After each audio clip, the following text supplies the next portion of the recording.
Hello friends, welcome to தினம் ஒரு வித்தியாசம். இன்றைக்கி நம்ம ஒரு சூப்பரான ஸ்நாக்ஸ் ரெசிபி தான் பார்க்க போகிறோம். கிறிஸ்பி வீட் பொட்டேட்டோ ரோல்.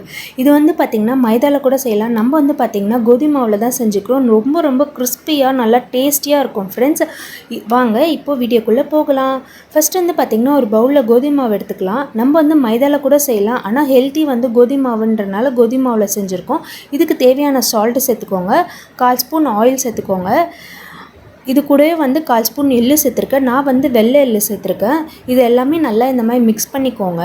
இப்போ பார்த்திங்கன்னா வார்ம் வாட்டர் கொஞ்சம் கொஞ்சமாக ஆட் பண்ணி நல்லா சப்பாத்தி மாவு பதத்துக்கு நல்லா இந்த மாதிரி பிசைஞ்சிக்கோங்க. பாருங்கள், இந்த மாதிரி நல்லா பிசைஞ்சிக்கிட்டு ஒரு 10 மினிட்ஸ் அப்படியே மூடி போட்டு வச்சுடுங்க. இப்போ ஸ்டஃபிங் பார்த்திங்கன்னா 2 பொட்டேட்டோவே நான் பாயில் பண்ணி இந்த மாதிரி சீவி வச்சுருக்கேன். இது கூடவே பார்த்திங்கன்னா சில்லி ஃப்ளெக்ஸ் 1/2 ஸ்பூன் சேர்த்துக்கலாம். பெப்பர் தூள் 1/2 ஸ்பூன் சேர்த்துருக்கேன். கூடவே பார்த்திங்கன்னா ஜிஞ்சர் ஒரு சின்ன துண்டு, கார்லிக்கும் ஒரு 4-5 கார்லிக் எல்லாமே பொடி பொடியாக கட் பண்ணி சேர்த்துருக்கேன். ஒரு பச்சை மிளகாவே இந்த மாதிரி குட்டி குட்டியாக கட் பண்ணிக்கலாம். 1/4 ஸ்பூன் சீரகம், இந்த ஸ்டஃபிங்க்கு தேவையான சால்ட்டு சேர்த்துக்கலாம். கூடவே கொஞ்சமாக கொத்தமல்லி சேர்த்து நல்லா மிக்ஸ் பண்ணிக்கலாம்.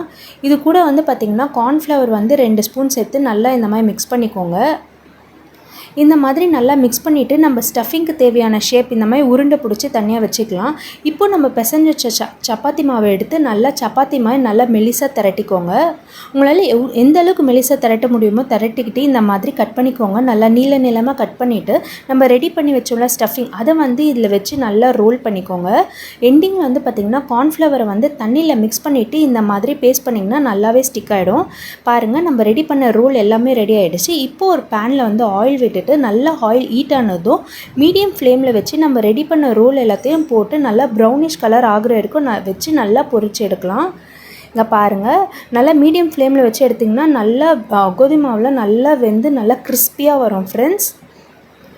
இதே மாதிரி ட்ரை பண்ணி பாருங்கள். ரொம்ப ரொம்ப ஈஸி, பட் டேஸ்ட் பார்த்திங்கன்னா சூப்பராக இருக்கும். எல்லா கிட்ஸுமே விரும்பி சாப்பிடுவாங்க. ஹெல்த்தியாக சாப்பிடுங்க, ஹாப்பியாக இருங்க. பாய், தேங்க்ஸ் ஃபார் வாட்சிங்.